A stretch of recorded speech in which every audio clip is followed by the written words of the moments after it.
الصلاة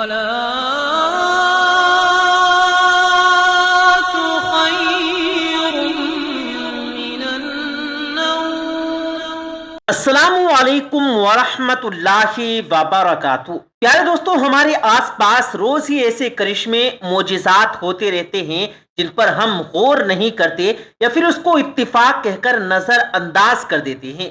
آج آپ کو جو واقعہ سنانے جا رہے ہیں، یقین جانیے یہ ایسا واقعہ ہے، یہ ایسا اللہ پر توکل کرنا آپ کو سکھائے گا کہ ہر لمحے، ہر کام، ہر چیز کو اللہ تعالیٰ کی مرضی اور رضا میں کرنے اور بتانے لگیں گے۔ ٹرین میں سفر کرتے ہوئے ایک شخص کے ساتھ ایسا کیا معجزہ ہوا، یہ جاننے کے لیے ویڈیو کو آخر تک ضرور دیکھیے گا۔ اس سے پہلے اگر آپ نے ابھی تک اس ویڈیو کو لائک نہیں کیا ہے تو ویڈیو کو لائک کریں، چینل کو سبسکرائب نہیں کیا تو چینل کو سبسکرائب کرتے ہوئے ساتھ موجود بیل آئیکن پر ضرور کلک کریں تاکہ اسی طرح کی مزید ویڈیوز آپ تک بر وقت پہنچتی رہیں۔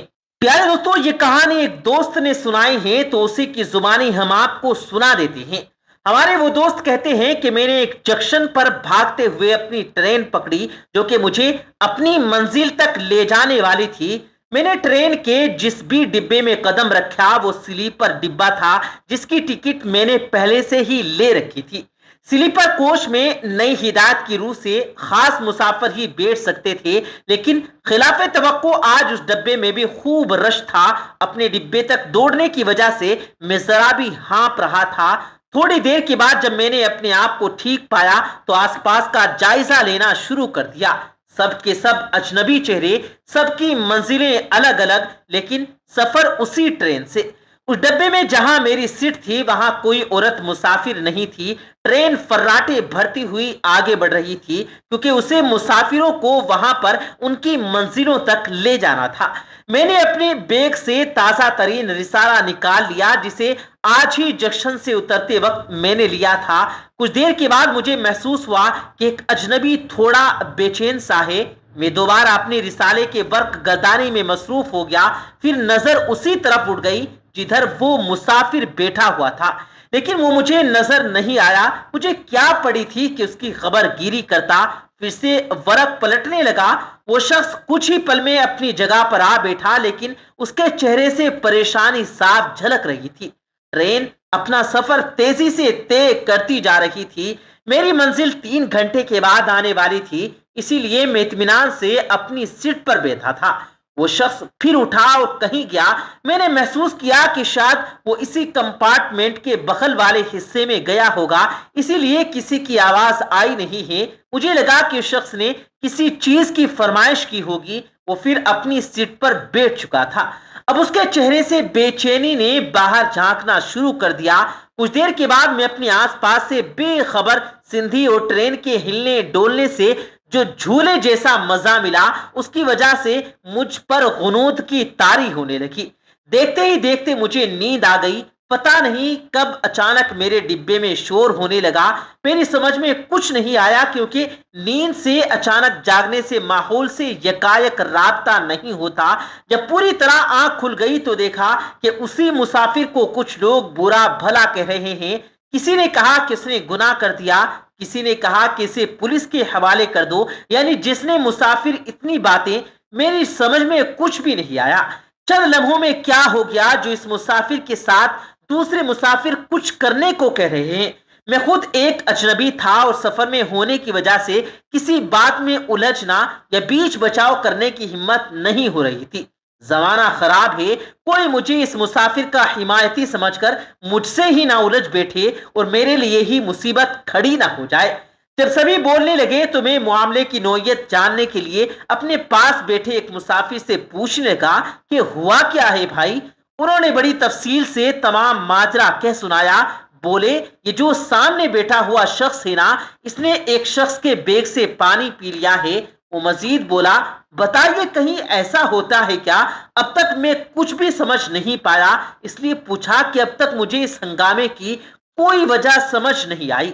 تب وہ بولے کہ بھائی صاحب، اپنا بیگ اوپر سامان رکھنے والے برتھ پر رکھے یہاں بیٹھے تھے کہ ان کے بیگ سے کچھ ٹپکنے لگا۔ کسی نے اسے اپنی انگلیوں پر لگا کر دیکھا کہ شاید انہوں نے اپنے بیگ میں رس گلے رکھے ہیں جس کا رس ٹپک آیا ہو، لیکن وہ رس نہیں تھا۔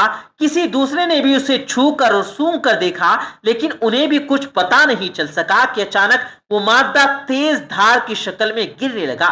اس مسافر نے اس گرتی ہوئی دھار کو اپنی چلو میں لے کر گٹا گٹ پی لیا، بلکہ جی بھر کر پیا گویا اس کے باپ نے منرل واٹر کا کین بھیجا ہو۔ پھر وہ بولا، اس وقت یہ آدمی بالکل چین سے بیٹھا ہوا ہے، ورنہ ہر 5 منٹ پر یہ اپنی سیٹ سے اٹھتا اور گھوم پھر کر تھک آتا، اب پوری طرح سکون سے ہے۔ وہ مزید بولا، اس نے گناہ کیا ہے، اسے سزا ملنی ہی چاہیے۔ جس کا بیگ تھا اور جس کے بیگ سے وہ مادہ گرا تھا وہ بھی غضبناک ہو رہا تھا، کہہ رہا تھا، میں نے اپنی ماں کے لیے یہ شربت ایک بزرگ سے پڑھ کر اس بیگ میں رکھا ہوا تھا اور اپنی ماں کے لیے لے جا رہا تھا جو کافی عرصے سے بیمار ہے۔ کسی نے بتایا تھا کہ ان بزرگ کے پاس جاؤ، وہ شربت پڑھ کر دیتے ہیں۔ اس نے سارا پی لیا۔ ہائے اللہ، اب میں کیا کروں، اتنا کہہ کر وہ چپ ہو گیا۔ اب ساری بات میری سمجھ میں آ گئی کہ یہ مسافر جو بہت دیر سے بے چین تھا، وہ شاید شدت پیاس کی وجہ سے بے چین ہو رہا تھا۔ وہ کئی بار کمپارٹمنٹ میں چکرا کر چکر لگا چکا تھا، جسے کہیں بھی پانی نہ ملا۔ اب یہ کہیں کرشمہ کہیں یا کرامات، اللہ جانے۔ وہ اپنے لباس سے ایک عام سا مسافر تھا جس کے پاس نہ کوئی سامان تھا نہ اسباب، اب اس لیے اسے پانی کی بوتل بھی نہیں لی ہوگی، لیکن پیاس کی شدت نے اسے ہلکان کیا ہوا تھا کہ اچانک یہ معجزہ رونما ہوا۔ جس مسافر نے اپنے بیگ میں یہ شربت رکھا ہوا تھا، بہت ہی احتیاط سے رکھا تھا اور ٹرین میں قدم رکھتے وقت بھی بہت ہوشیاری سے اس طرح رکھا تھا کہ وہ بوتل ہر صورت میں سلامتی کے ساتھ ثابت رہے اور ایک قطرہ بھی نیچے نہ گرے۔ لیکن جب دے مولا تو کیوں نہ دے سراج الدولہ، وہی ہوا۔ اللہ نے ایک بندے کے پیاس بجھانے کے لیے تمام بندشیں توڑ ڈالی اور وہ شربت اس کے منہ میں اتار دیا۔ میں نے کہا، ذرا ان سے بھی تو پوچھیں یہ ماجرا کیا ہے۔ اس شخص نے بتایا کہ وہ بہت دور سے سفر کر کے آ رہا ہے، اس کی ماں کی حالت بہت خراب ہے، اس کے پاس اتنی رقم نہیں کہ وہ کسی طرح جلدی پہنچ جائے۔ اس کا تو جی چاہتا ہے کہ وہ اڑ کر اپنی ماں کے قدموں میں پہنچ جائے، لیکن ہوائی جہاز کے کرائے کے پیسے نہیں ہیں۔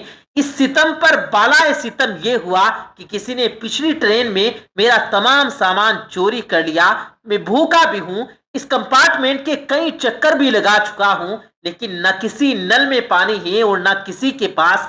میں دل ہی دل میں اپنے پروردگار کو یاد کرتا ہوا سفر کر رہا تھا کہ خدایا، اگر مجھے موت بھی آنی ہے تو میری ماں کے قدموں میں پہنچا کر میری روح چاہے قبض کر لینا، میں اف بھی نہ کروں گا، لیکن تب تک مجھے کسی صورت زندہ رکھ لے۔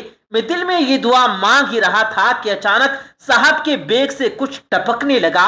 میں اپنے معبود کا شکریہ بجا لایا اور یہ جانے بغیر کہ یہ کوئی جرم بھی ہے یا نہیں، بس منہ لگا دیا۔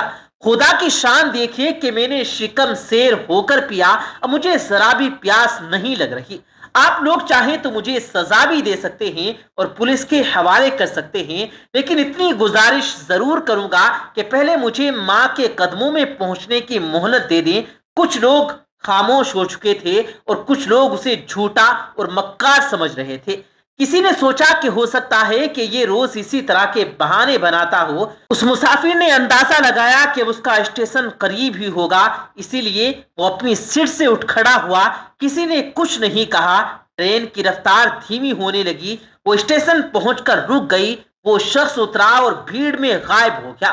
وہ مسافر پلیٹ فارم سے گزرتے ہوئے باہر نکلنے والے دروازے سے باہر جانے لگا تو ٹی سی نے اسے پہچانتے ہوئے سلام کیا اور بتایا کہ چچی جان کی طبیعت اب کافی بہتر ہے جناب۔ اس کے چہرے پر ایک پھیل آئی اور گزر گئی۔ وہ جب گھر پہنچا تو اس کی ماں نے کہا، بیٹا ایک شخص آیا تھا اور تمہارے بارے میں پوچھ رہا تھا کہ صاحب کہاں ہیں۔ اس شخص نے مزید کہا کہ تمہارا سامان اور کچھ روپیے جو تم نے اس کے ہاتھ سے بھیجے تھے وہ دیا ہے اور بولا ہے کہ صاحب آتے ہی ہوں گے۔ اس شخص نے حیران آسمان کی طرف دیکھا اور دل میں کہا کہ مولا تو ہر جگہ ہے، تو ہر وقت ہے اور سب کے ساتھ ہے، لیکن تجھے کوئی نہیں پہچانتا۔ کوئی نہیں جانتا یہ معجزے سے کم ہے کیا کہ تو نے میری سن لی اور مجھے اپنی ماں سے ملایا، میری بیمار ماں کو شفا عطا کی اور مجھے موت بھی نہ آئی۔ مجھ سے پہلے اس آدمی کو میرے گھر بھیج کر میرے تمام اسباب واپس کروا دیے جو اسے چرا کر لے گیا تھا۔ شاید اسے میرے سامان میں میرا پہچان پتر مل گیا ہوگا جسے دیکھ کر وہ میرے گھر چلا آیا۔ تو نے ہی تو اس کے دل میں میرے مال و اسباب لوٹانے کا خیال ڈالا ہوگا۔ دوسری طرف وہ شخص جو والدہ کے حلق میں وہ پڑھائی کیا ہوا شربت ڈالنے کا خواہش مند تھا، وہ اپنا مرجھایا ہوا چہرہ لیے ماں کے پاس گیا تو دیکھا کہ اس کی ماں آرام دہ کرسی پر بیٹھی ہوئی ہے۔ اسے دیکھتے ہی کہہ رہی ہے کہ بیٹا تو آ گیا، میں تیرا ہی انتظار کر رہی تھی۔ تم نے جس آدمی کے ہاتھ وہ پڑھائی کیا ہوا شربت بھیجا تھا اسے پیتے ہی میں بھلی چنگی ہو گئی اور دیکھو میں یہاں بیٹھی ہوں۔ اپنی ماں کی یہ تمام باتیں سن کر اسے اپنے کانوں پر یقین نہ ہوا۔ اس نے اپنے دل میں کہا میں نے کب کسے بھیجا؟ وہ شربت تو گیا جسے دوسرا مسافر پی گیا، اس مسافر کے پاس تو کچھ تھا بھی نہیں، پھر یہ کس نے کیا؟ یہ ضرور کوئی کرشمہ ہے، میں نے اس مسافر کو غلط سمجھا، وہ ضرور کوئی اللہ کا نیک بندہ ہوگا۔ اگلے دن یہ خبر جب ایک اخبار میں شائع ہوئی تو میرے منہ سے بے اختیار نکلا یہ معجزہ ہے، کرشمہ ہے یا کرامات اللہ جانے۔ پیارے دوستوں، ہم یہ امید کرتے ہیں کہ آج کی ہماری یہ ویڈیو آپ کو پسند آئی ہوگی۔ پسند آنے کی صورت میں اپنی رائے سے ضرور کمنٹ باکس میں آگاہ کیجیے گا، ویڈیو کو لائک کیجیے گا، اور آپ کو لگے یہ کہانی دوسروں کو بھی پڑھنی چاہیے تو اسے شیئر کرنا مت بھولیے گا۔ جاتے جاتے اگر آپ نے ہمارے یوٹیوب چینل کو سبسکرائب نہیں کیا ہے تو ہمارے یوٹیوب چینل کو بھی ضرور سبسکرائب کیجیے گا۔ ہم ملتے ہیں پھر ایک کسی قیمتی ویڈیو کے ساتھ، تب تک کے لیے اللہ حافظ۔